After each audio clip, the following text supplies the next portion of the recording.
kita masih menggunakan model ya. Model ini simplifikasi atas perekonomian sebenarnya dia sangat kompleks gitu ya. Kemudian kita simplifikasi supaya lebih gampang kita untuk apa istilahnya untuk mempelajarinya gitu ya, supaya kita belajarnya juga lebih gampang, lebih enak. Kemudian model ini juga seringkali menggunakan asumsi gitu ya. Ya pastinya ya kita menggunakan asumsi supaya gampang. Misalnya kita sering mengasumsikan bahwa apa yang kita pelajari ada pada pasar sempurna gitu ya, pasar persaingan sempurna. Walaupun tidak ada pasar persaingan sempurna. Di dunia pun di realita gitu ya, nggak ada pasar persaingan sempurna, tapi kita menggunakan simplifikasi model ya, asumsi-asumsi supaya nanti kita lebih gampang mempelajarinya.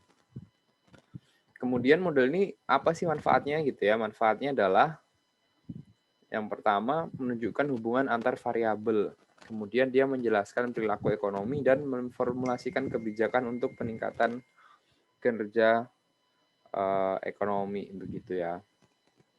Nanti maksudnya apa gitu? Misalnya nih ya, misalnya demand, kita tahu demand gitu ya, untuk yang menunjukkan hubungan gitu ya, demand sama dengan titik, katakan titik-titik Y min titik-titik P gitu. Artinya gitu ya, misalnya demand ini yang pertama ini kan sebuah model ya teman-teman. Ini kan model nih. Ini kan model. Nah, model ini menunjukkan hubungan antar variabel. Ya, jadi demand ini ternyata dipengaruhi oleh Y, yaitu pendapatan dari masyarakat, dan juga price ya. Bagaimana keterkaitannya gitu ya? Keterkaitannya adalah berhubungan terbalik dengan price ya. Artinya jika price-nya turun, maka demand-nya akan semakin besar ya. Tapi ketika price-nya naik ya, ini karena minus kan teman-teman semua. Karena kalau price-nya naik nih, semula 2P menjadi 3P, pasti demand-nya akan semakin lebih kecil. Tapi dia berbanding lurus dengan Y ya, artinya semakin banyak Y, yaitu pendapatan, maka demand-nya juga akan semakin besar. Dia kemudian menjelaskan perilaku ekonomi. Apabila pendapatan masyarakat meningkat, maka kita bisa tahu demand-nya juga akan meningkat gitu ya. Apabila pendapatan masyarakat meningkat. Kemudian kita juga bisa lihat apabila harga dari suatu barang naik gitu ya, maka demand dari masyarakat akan turun. Nah, itu kita bisa melihat perilaku ekonomi. Kemudian kita juga bisa dari model ini bermanfaat untuk memformulasikan kebijakan ya. Misalnya gimana? Saat corona nih misalnya. Saat corona ini demand turun habis-habisan nih ya kan. Daya beli masyarakat turun. Kemudian kita lihat apakah karena price-nya yang naik gitu kan. Demand turun kan karena dua nih ya di sini. Ini kan asumsi ya. Asumsinya hanya dua yang mempengaruhi ya, padahal ada banyak ya kan, ada preferensi, ada selera dan sebagainya, ada populasi juga gitu kan, tapi supaya lebih gampang kan kita jadikan dua. Bagaimana caranya kalau kita mau memformulasikan kebijakan gitu ya? Oh, demand-nya turun nih, kita lihat penyebabnya apa, apakah karena price-nya naik? Oh, ternyata enggak, ternyata karena Y-nya aja, Y-nya yang turun gitu kan, banyak pengangguran bertambah gitu katakan, daya beli masyarakat menurun, masyarakat shifting nih motifnya dari semula konsumtif sekarang lebih berhati-hati dan lebih berjaga-jaga gitu ya, karena sekarang menggunakan tabungan. Berarti kebijakan ekonominya gimana? Oke, kita kasih BLT gitu ya, supaya dia mendorong ininya gitu ya, supaya kalau kita kasih BLT kan bantuan langsung tunai, maka masyarakat kan seakan-akan pendapatannya bertambah, kemudian dia akan demand-nya akan naik. Nah, itu model ekonomi ini manfaatnya kurang lebih untuk ini gitu ya. Kemudian dia menggunakan asumsi tadi yang seperti yang aku bilang, padahal di sini masih ada preferensi gitu ya. Preferensi. Kemudian ada juga selera. Kemudian beda ya selera dengan preferensi. Kalau dulu aku kasih contoh, misalnya nih ada tuan A gitu ya dan tuan B. Mereka berdua makan ayam bakar. mereka berdua makan ayam gitu ya. Tuan A ini seorang muslim dan Tuan B ini seorang non muslim gitu ya. Nah, mereka berdua makan ayam. Tuan A sukanya makan ayam bakar ya. Tuan B makannya ayam goreng. Ya, tapi begitu mereka datang ke Pujasera gitu kan ya.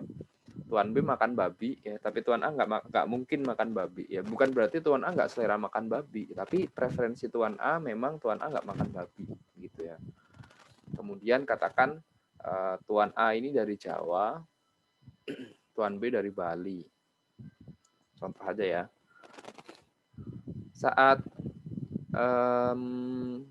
perayaan Hari Kartini ya, saat perayaan Hari Kartini di tempat kerjanya ya, Tuan A dan Tuan B ini satu tempat kerja, terus mereka disuruh pakai baju adat gitu ya, pakai baju adat, terus mereka milih gitu. Memangnya apakah mereka setiap hari selera menggunakan baju adat? Belum tentu, tapi preferensi mereka mengharuskan mereka untuk menggunakan baju adat. Kemudian ya Tuan A memilih baju adat Jawa misalnya, dan Tuan B milihnya baju adat Bali gitu misalnya. Tapi mereka juga sebenarnya nggak selera gitu ya. Mereka nggak mau juga kalau pakai baju adat setiap hari gitu. Nah itu preferensi maksudnya. Oke, kita lanjutkan. Nah, simplifikasi model ekonomi yang kita pelajari sekarang ya ada tiga ya bener, ada tiga pihak ya. Yang pertama rumah tangga, dia dari sisi konsumsinya begitu ya, yaitu adalah bekerja dan memperoleh upah. Jadi asumsinya adalah rumah tangga ini bekerja. Kemudian rumah tangga ini mengkonsumsi ya, dan dia juga menabung. Dan rumah tangga ini juga membayar pajak. Ya. Kemudian bagi perusahaan, simplifikasinya ya kita asumsikan bahwa mereka adalah membeli input dan melakukan kegiatan produksi. Ya. Kemudian perusahaan juga melakukan pembayaran atas faktor produksi. Artinya faktor produksi nanti kita akan tahu ada capital, ada labor gitu ya. Nah, mereka ini membayar. Ya, kemudian berikutnya pemerintah. Pemerintah memungut pajak dan mengalokasikan pengeluaran pemerintah. Nah, ini ada tiga pihak ya. Kalau misalnya selama SMP, SMA kita belajar hanya dua pihak, sekarang kita ada tiga pihak. Chartnya kurang lebih seperti ini. Ya, silakan nanti ini teman-teman lihat dulu deh. Silakan teman-teman amati dulu deh. Silakan.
Oke, langsung aja ya.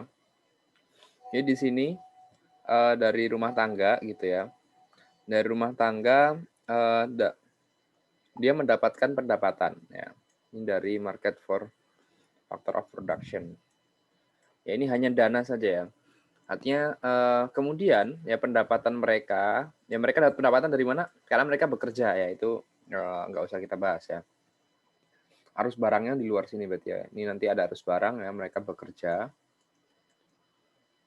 Mereka kerja ya, kemudian mereka dapat duit gitu kan. Kemudian ini mereka jual barang si firmnya. dibeli sama household, dibeli sama government gitu ya. Tapi kita nggak ingin bahas arus barang. Kita hanya ingin bahas ini ngapusnya gimana.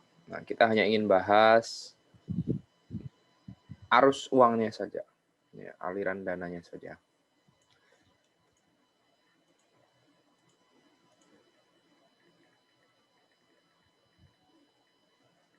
Nah, aliran dananya household mendapatkan income ya dari mana? Dari mereka bekerja, ya. Kemudian household ini setelah dapat income, gimana tadi asumsinya mereka ada 3. Yang pertama adalah membayar pajak, ya, kemudian menabung, ya, dan konsumsi. Kemudian bagi perusahaan, ya, perusahaan adalah mereka mendapatkan pendapatan dari konsumsi masyarakat, ya. Dari konsumsi masyarakat di goods and services, ya, di perusahaan kan di sini dia jualan, ya, jualan barang jasa. Dan mereka dapat pendapatan, ya, pendapatan selain dari masyarakat, mereka juga dapat pendapatan dari PBJ-nya pemerintah, ya, pengadaan barang jasanya pemerintah. Dan perusahaan akan mengeluarkan uang, ya, untuk membayar faktor produksi, ya. Sekalian juga di sini bayar pajak gitu ya.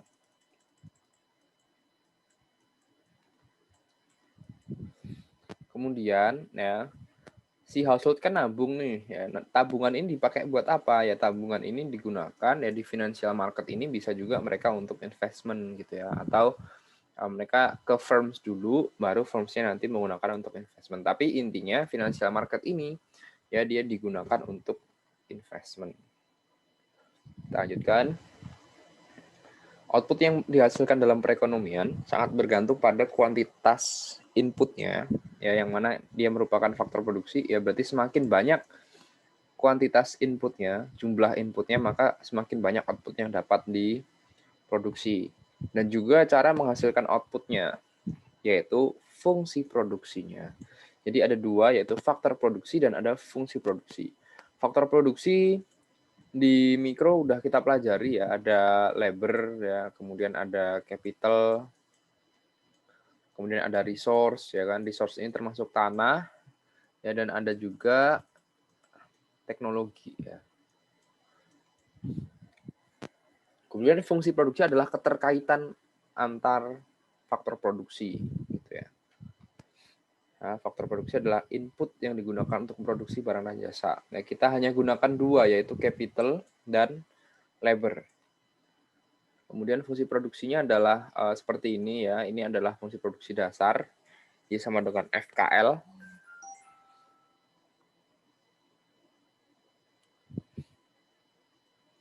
Ya, skala hasil juga udah kita bahas ya.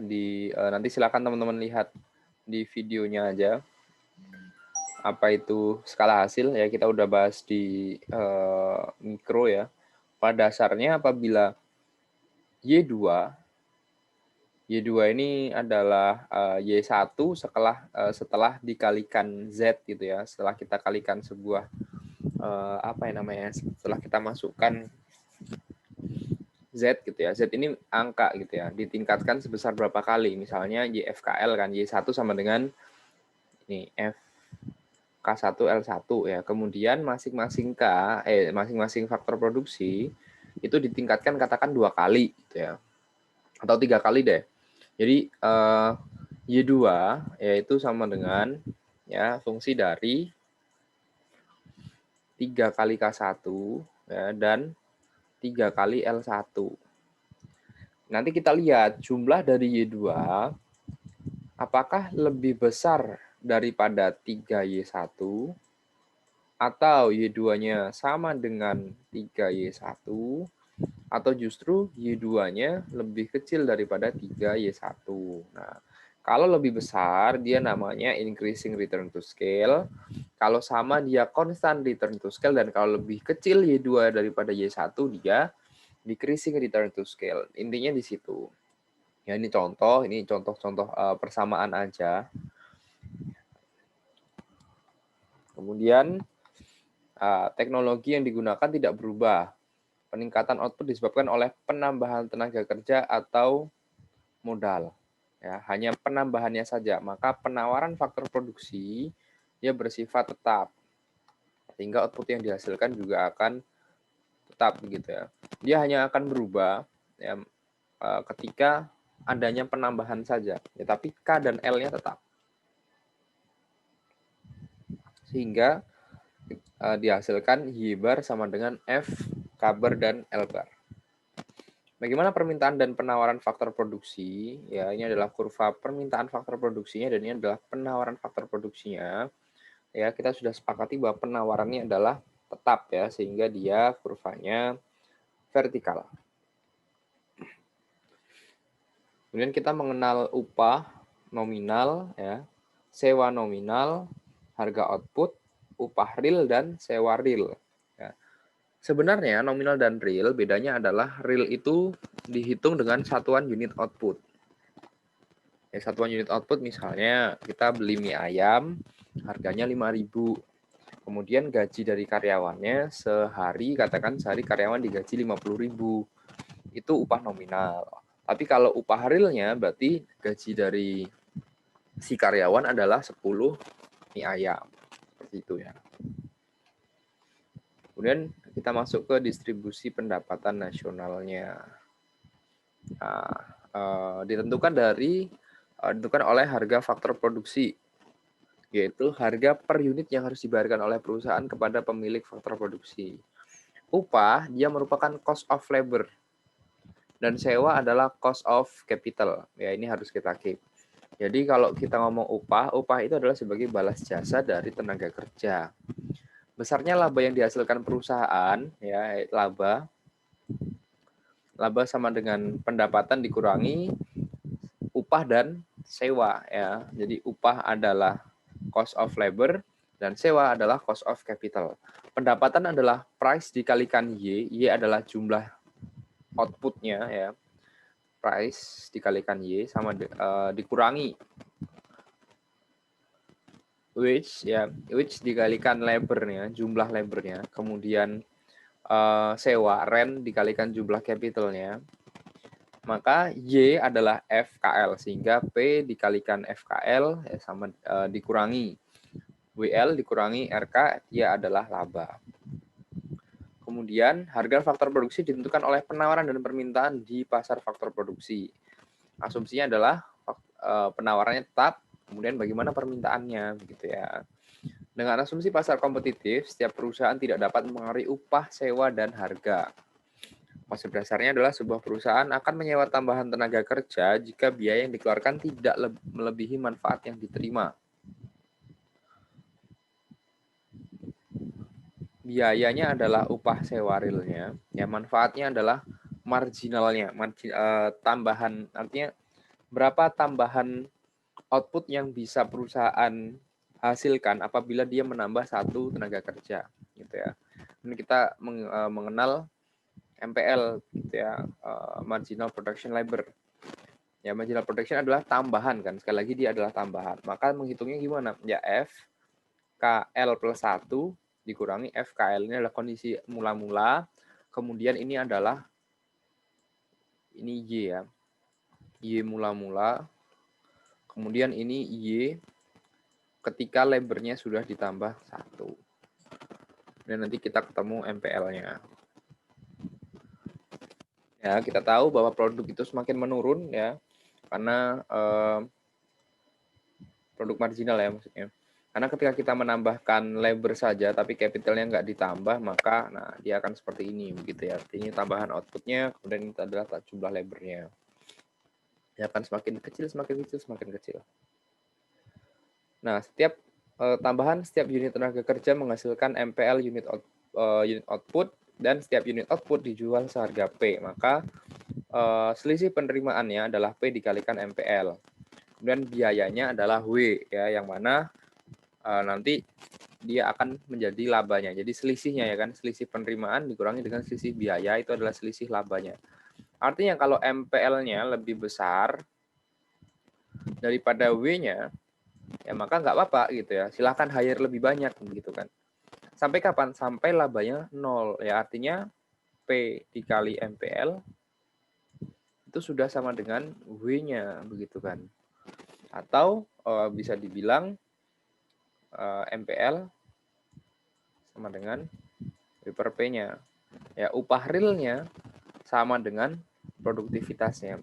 Jadi Pak mie ayam tadi ya dia akan kalau satu orang itu upahnya adalah 10 mie ayam, tapi dalam sehari satu orang itu bisa menghasilkan 15 mie ayam, dia akan menambah terus pekerjanya. Sampai kapan? Sampai pekerjanya itu upahnya 10 mie ayam dan produktivitasnya juga 10 mie ayam gitu ya.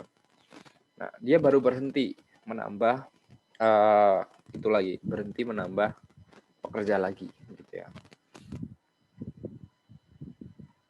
Oke. Sama konsepnya seperti capital ya, capital juga sama konsepnya.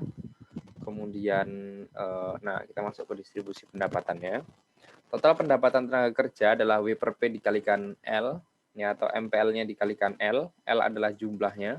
Tapi jumlahnya adalah kita asumsikan tetap begitu ya. Kemudian pendapatan pemilik modal ya itu MPK dikalikan K. Jika fungsi bersifat constant return to scale, maka Y sama dengan MPL dikalikan L ditambah MPK dikalikan K. Pendapatan nasional ya dia adalah pendapatan dari tenaga kerja dan pendapatan dari pemilik modal. Ini dari sisi produksi ya. Kemudian ada juga fungsi Cobb Douglas ya. Ini nggak tentu keluar atau enggak sebenarnya kalau Cobb Douglas itu. Cuman ada baiknya juga kalau kita pelajari. Ya ini udah kita pelajari di mikro sebenarnya. Ya Y sama dengan A adalah teknologi. Ya K adalah kapital. Ya kapital pangkat alfa. Kemudian labor pangkat beta. Ya sebenarnya ini beta. Tapi ya alfa ditambah beta itu sama dengan 1 ya. Makanya beta itu sama dengan 1 min alfa. L adalah labor. Ya, kemudian marginal product. Yang marginal adalah tambahannya begitu ya. Tambahan dari setiap faktor produksi. Kalau MPK ya MPK adalah tambahan 1K-nya begitu ya. Kalau MPL adalah setiap tambahan L-nya begitu. Maka kalau MPK ya di sini kita turunkan terhadap K, ya yang MPL kita turunkan terhadap L begitu ya.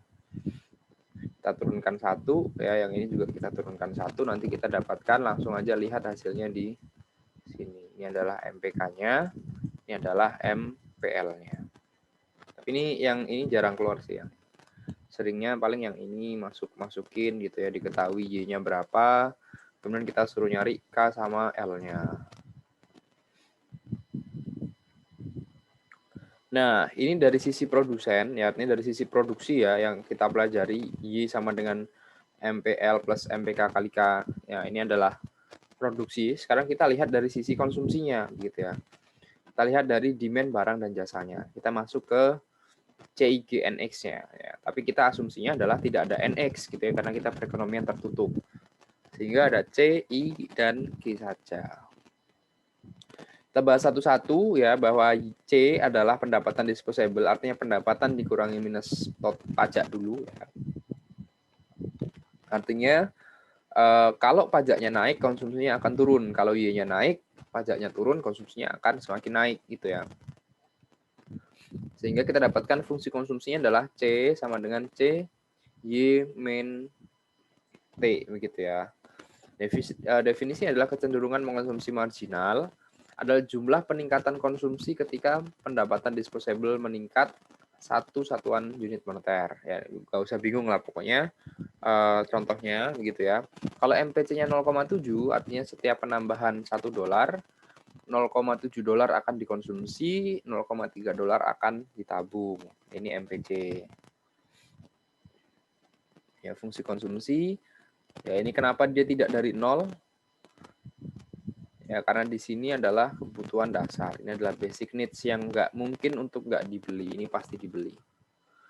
Kemudian kita masuk ke investasi. Ya, investasi ini berkaitan dengan R, ya, di mana R merupakan tingkat bunga real, yaitu bunga nominal dikurangi dengan inflasi. Dia kebalikan, ya, jadi ketika R-nya naik maka I-nya turun. R adalah cost of borrowing, ya. Bunga adalah cost of borrowing. Cost of borrowing. Ingat, setiap pada aset itu ada cost-nya. Ya, jadi kita katakan beli aset berupa tanah. Kalau tanah nggak ada itu sih, nggak ada apa namanya, cost-nya adalah pembebasan lahannya misalnya, ya kan, jual belinya itu adalah cost of tanah gitu ya, cost of beli tanah. Kemudian ada apa, mesin gitu ya, ada cost of pembeliannya, kemudian ada biaya perawatan dan sebagainya. Nah, kalau aset berupa cash dan itu bukan punya kita, ya maka akan ada cost of borrowing-nya, yaitu bunga, begitu ya. Nah, bunga ini berkebalikan dengan investasi. Kenapa? Kalau bunganya mahal, maka cost of borrowing-nya akan mahal, sehingga sedikit yang mau investasi, begitu kan. Tapi sebaliknya, kalau cost of borrowing-nya murah, maka ya banyak yang mau pinjam duit, gitu kan. Ya, sehingga dia berkebalikan ya, R dengan I-nya. Semakin kecil R, ya maka akan semakin gede I-nya. Kemudian pengeluaran pemerintah. Tidak termasuk bantuan langsung tunai, tidak termasuk transfer, ya udah kita bahas di pertemuan lalu. Kemudian dia diasumsikan eksogen karena udah tahu ya eksogen apa, endogen dan eksogen. Dia berada di luar model untuk pengaruhnya gitu ya. Ini adalah kekuasaan pemerintah. Kemudian, nah untuk pasar barang dan jasa, maka kita dapatkan C, ya, yaitu fungsinya adalah CY min T. Kemudian I adalah R, ya, dipengaruhi oleh R dan G. Kemudian dari penawaran dari sisi produksinya adalah YFKL, maka equilibriumnya adalah ini ya, Y sama dengan CY min T plus I yang dipengaruhi oleh R dan G. Ya. Tingkat bunga harus disesuaikan untuk menjamin bahwa permintaan terhadap barang dan jasa sama dengan penawarannya. Kemudian kita masuk ke pasar uang. Merupakan model permintaan dan penawaran sederhana dari sistem keuangan. Ya, permintaan uang adalah investasi. Sekali lagi, permintaan uang adalah investasi. Ini sebenarnya udah konsep juga. Jadi teman-teman kalau mau minjem duit, pastikan duitnya untuk investasi, begitu ya, bukan untuk konsumsi. Penawaran uang adalah tabungan, ya, dari tabungan. Kemudian harga uang adalah tingkat bunga realnya. Harga uangnya adalah cost of borrowing-nya, ya. Permintaan uang datang dari investasi, ya, perusahaan meminjam untuk biaya pabrik, ya, rumah tangga beli rumah, mobil baru dan sebagainya. Kemudian berhubungan terbalik dengan R, karena R adalah cost of borrowing dari money, ya. Semakin tinggi R maka demand untuk investasi pasti akan turun, dan semakin rendah R maka demand untuk investasi akan meningkat. Kemudian penawaran uang berasal dari tabungan, ya, rumah tangga menyetor uang ke bank, membeli obligasi dan sebagainya. Pemerintah juga dapat berkontribusi dalam tersedianya tabungan bila pajak yang diterima lebih besar daripada pengeluarannya. Artinya apa? Dia kebijakannya adalah budget surplus, ya. Di mana pendapatannya dalam hal ini adalah pajak, ya, dia lebih besar daripada government expenditure-nya. Tapi ini tidak terjadi di Indonesia karena memang kebijakan yang kita ambil adalah budget defisit, ya, supaya mengejar ketertinggalan. Jenis tabungan ada tabungan privat, yaitu ini tadi disposable income dikurangi dengan konsumsi, maka sisanya ditabung. Sebenarnya ini juga konsep yang salah. Jadi kalau teman-teman ingin nabung gitu ya, setelah teman-teman dapat duit, ya dapat Y.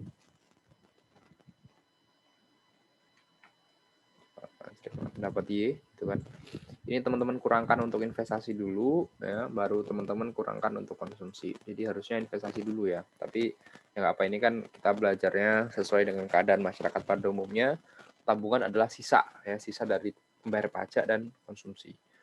Kemudian tabungan publik adalah T-G, artinya ini dilakukan oleh pemerintah. Apakah pemerintah T-nya yang besar atau G-nya yang lebih besar, begitu ya. Maka tabungan nasional ini adalah gabungan dari tabungan private dan tabungan publik. Ini surplus dan defisit ya. Kalau misalnya surplus maka dia public saving ya, ada dia nabung, tapi kalau misalnya defisit maka dia justru mengurangi tabungan nasional ya. Tabungan nasionalnya berkurang karena tabungan publiknya kan minus. Kemudian kurva penawaran uang ya, kenapa kok dia seperti ini gitu ya? Bukan yang tadi dipengaruhi oleh R gitu ya. Oh enggak, ya kita tahu bahwa saving di sini adalah, nah, saving itu adalah Y min C min G, di mana C itu adalah Y min T min C ditambah T min G. Kemudian kita sederhanakan menjadi Y min C min G gitu ya.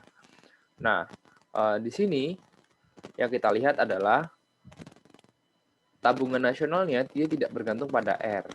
Kalau kita lihat dari sisi yang seperti ini begitu ya, dari yang Y min C min G, karena nggak ada R-nya gitu, nggak ada R di sini, nggak ada I kan yang dipengaruhi oleh R kan yang I. Di sini nggak ada begitu ya, nggak ada I-nya, jadi semua nggak dipengaruhi oleh R, sehingga dia kurvanya berbentuk vertikal. Ya, demand dari ini adalah I, demand dari bank. Kemudian kalau misalnya I-nya bergerak ya, atau S-nya yang bergerak gitu ya, yang dapat bergerak apa aja gitu kan, tabungan publik ya, kebijakan fiskal, perubahan G dan T, artinya kalau misalnya G-nya lebih besar berarti defisit gitu kan, kalau T-nya lebih besar berarti dia surplus. Kemudian tabungan privat ya, dia preferensi menabungnya ya, seperti aku bilang tadi, harusnya kalau kita mau itu ada rumusnya 4321 nih. 40% kita konsumsi, 30% kita investasi, 20% maksimal bayar cicilan, dan 10% untuk filantropi gitu ya. Kalau 20% kita nggak punya cicilan utang ya kita masukin ke investasi. Nah, kemudian tabungan privat ini terkait dengan preferensi begitu ya. Kemudian pengaturan pajak. Kenapa? Karena kita tahu ya, C itu fungsinya C Y min T. Artinya kalau T-nya naik ya, T-nya naik maka konsumsinya akan turun gitu ya. Tapi kalau T-nya turun maka konsumsinya akan naik. Kemudian peningkatan defisit mengubah tabungan ke kiri. Ya, kenapa? Karena ini kan kaitannya dengan Y min C min G begitu kan. Peningkatan defisit artinya G-nya semakin naik. Maka dia S-nya akan semakin kecil. Ya. Kemudian juga kita tahu bahwa defisit itu ya mengurangi tabungan, artinya tabungan publiknya ya, public savingnya minus gitu aja ya. Karena kan public saving adalah T min G gitu kan. Kalau dia defisit berarti T-nya kecil, G-nya yang besar ya, maka public savingnya bernilai minus, sehingga dia akan menggeser kurva ini saving ke kiri, sehingga tingkat bunga real akan meningkat dan investasi akan berkurang. Kemudian bagaimana dengan kurva investasi? Ya, misalnya inovasi dalam teknologi, ya dia akan menggeser investasi ke kanan. Kemudian peraturan perpajakan yang berdampak pada investasi. Ya, misalnya kalau ada kenaikan investasi, maka kenaikan bunga real akan meningkat, tapi nilai equilibrium investasi tidak akan berubah. Mengapa tabungan berhubungan dengan R? Ya, bagaimana keterkaitan dengan permintaan? Apakah, tapi secara realnya adalah tabungan ini berkaitan atau berhubungan dengan R, yang berhubungan dengan bunga gitu ya. Artinya, ini yang lebih masuk akal dan lebih diterapkan sekarang gitu ya. Tabungan ada R-nya juga loh. Jadi R ini berarti tabungan saving ini bertindak sebagai supply dari uang gitu kan. dan dia dipengaruhi R. Artinya semakin besar R, maka orang akan semakin besar willingness untuk menabungnya. Tapi investor semakin kecil willingness untuk meminjamnya. Meningkatnya permintaan dan artinya permintaan uang akan ya ini shifting ke kanan sehingga equilibriumnya naik, R-nya bertambah, I-nya bertambah. Ya, ini supply demand sederhana ya, tapi dia dipengaruhi oleh R di sisi supply-nya begitu. Oke. Ini sudah habis. Mungkin aku cukupkan sekian. Terima kasih.